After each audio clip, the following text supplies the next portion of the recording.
Oui, donc moi, quand j'étais plus petit, que mon grand-père est devenu le président du club de Foss, de suite j'étais dans le bain, puis j'ai toujours été assez grand et j'ai toujours été autour du basket, donc c'est venu un peu naturellement, hein, j'habitais à 2 minutes du gymnase de la Roquette à la base, c'est là où on s'entraînait, donc c'est venu très naturellement, vu que j'étais grand et que j'avais de la famille qui était déjà dans le basket et je m'amusais vraiment en jouant au basket. Donc. À quel âge tu as démarré le basket? J'ai démarré en fait assez tard par rapport à la moyenne parce que je faisais beaucoup de VTT avant et j'ai dû démarrer vers les 10 ans, on va dire vers les 10 ans, 8, 9, 10 ans, mais bon j'ai toujours été autour quoi.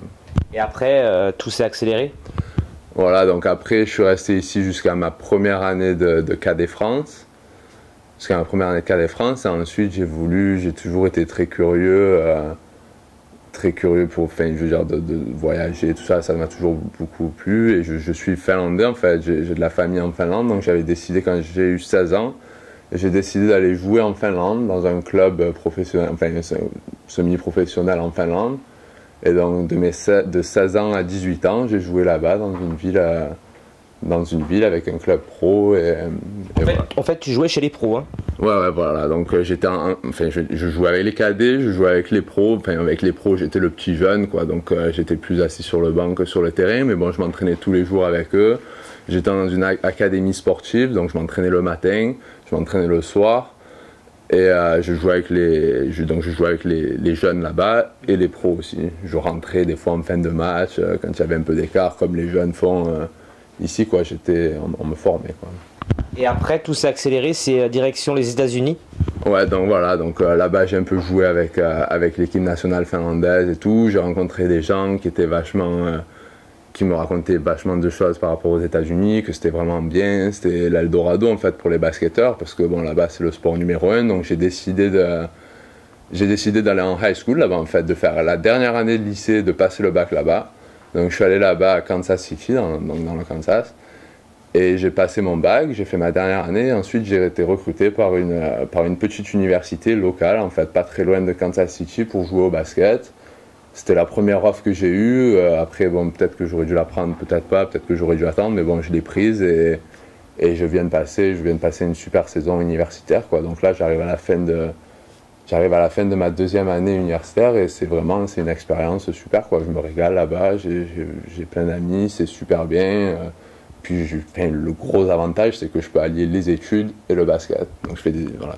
Le basket aux États-Unis, c'est phénoménal, quoi. Ah ben le basket aux États-Unis, c'est comme le foot ici, quoi. Hein. Je veux dire, les gens ils vivent pour ça. Le basket universitaire, en plus, c'est pratiquement plus en fait, c'est presque plus que la NBA, quoi. Le sport universitaire aux États-Unis, c'est quelque chose de vraiment très grand que les gens ici en France ne se rendent pas compte. D'ailleurs, il faut vraiment y aller faut le voir pour le croire, quoi. C'est vraiment il y a vraiment un engouement autour du sport universitaire, et spécialement le football américain et le basket qui est vraiment énorme, quoi. Donc c'est vraiment le rêve. Ça veut dire qu'il y a du monde dans les tribunes aussi, ça veut dire qu'il y a du spectacle, on le sait, mais il y a aussi des spectateurs? Ah ben sur un match universitaire, il y a des matchs. Moi j'ai joué assez souvent avec à peu près 5 ou 6 000 spectateurs, mais après il y a des salles, les plus grosses salles aux États-Unis, on peut jouer devant 10 000, 12 000 spectateurs, quoi. En université, voilà. En université. Et là, le court terme, c'est tu vas repartir aux États-Unis? Donc voilà, voilà. Là, je vais changer d'université. Donc après ma très bonne saison, ma première saison en fait freshman, qui est la première saison sur les 4, j'ai décidé d'aller dans une université plus grosse, avec plus d'exposure, vraiment un meilleur niveau, quoi, pour plus progresser au basket, parce que j'ai quand même toujours dans la tête de revenir en Europe, hein, et de jouer au basket en Europe. Donc j'essaye vraiment de devenir le meilleur possible. Et donc voilà, là, retourner aux États-Unis, c'est ce que je veux faire, mais c'est ce que je vais faire. Mais là, c'est vrai qu'avec cette blessure, c'est un